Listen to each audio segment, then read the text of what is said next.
du père Tancret, précis de théologie ascétique et mystique, introduction suite. La méthode à suivre. Pour mieux utiliser les sources que nous venons de décrire, quelle méthode faut-il employer ? Est-ce la méthode expérimentale, descriptive, ou la méthode déductive, ou enfin l'union des deux ? Quel est l'esprit qui doit présider à l'emploi de ces méthodes ? La méthode expérimentale, descriptive ou psychologique consiste à observer en soi ou dans les autres les faits ascétiques ou mystiques, à les classer, les coordonner pour en induire les signes ou marques caractéristiques de chaque état, les vertus ou dispositions qui conviennent à chacun d'eux. Et cela sans s'inquiéter de la nature ou de la cause de ces phénomènes, sans se demander s'ils procèdent des vertus, des dons du Saint-Esprit ou de grâces miraculeuses. Cette méthode, dans sa partie positive, a de nombreux avantages, car il faut bien connaître les faits avant d'en expliquer la nature et la cause. Mais si on l'emploie exclusivement, elle ne peut constituer une véritable science. Sans doute elle en fournit les bases, à savoir les faits et les inductions immédiates qu'on en peut tirer. Elle peut même constater quels sont les moyens pratiques qui généralement réussissent le mieux. Toutefois, tant qu'on ne remonte pas à la nature intime et à la cause de ces faits, on fait plutôt de la psychologie que de la théologie. Ou, si l'on décrit minutieusement les moyens de pratiquer telle ou telle vertu, on ne montre pas assez le ressort de stimulant qui aide à pratiquer cette vertu. De là, on s'expose à tomber dans des opinions mal fondées.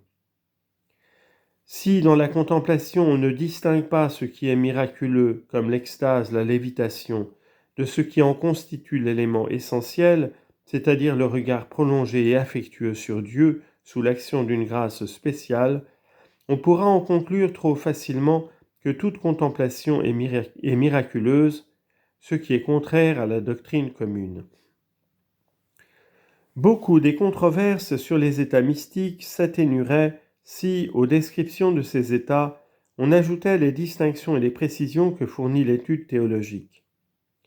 Ainsi, la distinction entre la contemplation acquise et infuse permet de mieux comprendre certains états d'âme très réels et de concilier certaines opinions qui, à première vue, semblaient contradictoires. De même, dans la contemplation passive, il y a bien des degrés. Il en est où suffit l'usage perfectionné des dons, il en est d'autres où Dieu doit intervenir pour agencer nos idées et nous aider à en tirer des conclusions frappantes. Il en est enfin qui ne s'expliquent guère que par des connaissances infuses. Toutes ces distinctions sont les résultats de longues et patientes recherches, à la fois spéculatives et pratiques. En les faisant, on réduirait le nombre des divergences qui séparent les diverses écoles. La méthode doctrinale ou déductive consiste à étudier avec soin ce que nous enseignent sur la vie spirituelle l'Écriture, la tradition, la théologie, en particulier la Somme de saint Thomas, à en déduire des conclusions sur la nature de la vie chrétienne, sa perfection, l'obligation et les moyens d'y tendre, sans se préoccuper suffisamment des faits psychologiques, du tempérament et du caractère des dirigés, de leurs attraits, des résultats produits sur telle ou telle âme par tel ou tel moyen. Sans étudier en détail les phénomènes mystiques décrits par les saints qui les ont éprouvés, comme sainte Thérèse, saint Jean de la Croix, saint François de Sales, etc., ou du moins sans en tenir un compte suffisant. Comme nous sommes exposés à nous tromper dans nos déductions, surtout quand nous les multiplions, il est sage de les soumettre au contrôle des faits. Si par exemple on constate que la contemplation infuse est assez rare, on mettra quelques restrictions à la thèse soutenue par quelques écoles, à savoir que tous sont appelés au plus haut degré de la contemplation.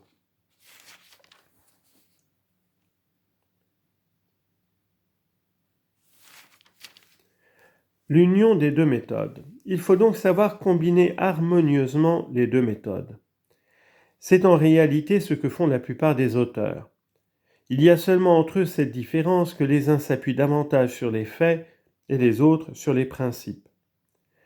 Nous essaierons de tenir le juste milieu sans avoir la prétention d'y réussir. Les principes de théologie mystique déduits par les grands maîtres des vérités révélées nous aideront à mieux observer les faits, à les analyser d'une façon plus complète, à les ordonner d'une façon plus méthodique, à les interpréter plus sagement. Nous n'oublierons pas en effet que les mystiques décrivent leurs impressions sans vouloir souvent du moins en expliquer la nature. Les principes nous aideront aussi à rechercher la cause des faits en tenant compte des vérités déjà connues, à les coordonner de manière à en faire une véritable science. Par ailleurs, l'étude des faits ascétiques et mystiques corrigera ce qu'il y aurait de trop rigide et de trop absolu dans les conclusions purement dialectiques. Il ne peut y avoir en effet d'opposition absolue entre les principes et les faits. Si donc l'expérience montre que le nombre des mystiques est restreint, il ne faut pas se hâter de conclure que cela tient uniquement aux résistances qu'on oppose à la grâce. Il est utile aussi de se demander pourquoi, dans les causes de canonisation, on juge de la sainteté beaucoup plus par la pratique des vertus héroïques que par le genre d'oraison ou de contemplation. Ces faits pourront en effet montrer que le degré de sainteté n'est pas toujours et nécessairement en rapport avec le genre et le degré d'oraison. Comment fusionner ces deux méthodes ? Il faut tout d'abord étudier le donné révélé, tel qu'il nous est fourni par l'Écriture et la tradition, y compris le magistère ordinaire de l'Église, et à l'aide de ce donné, déterminer par la méthode déductive ce qu'est la vie et la perfection chrétienne, quels sont ses différents degrés, la marche progressive suivie généralement pour arriver à la contemplation en passant par la mortification, la pratique des vertus morales et théologales. En quoi consiste cette contemplation, soit dans ses éléments essentiels, soit dans les phénomènes extraordinaires qui parfois l'accompagnent.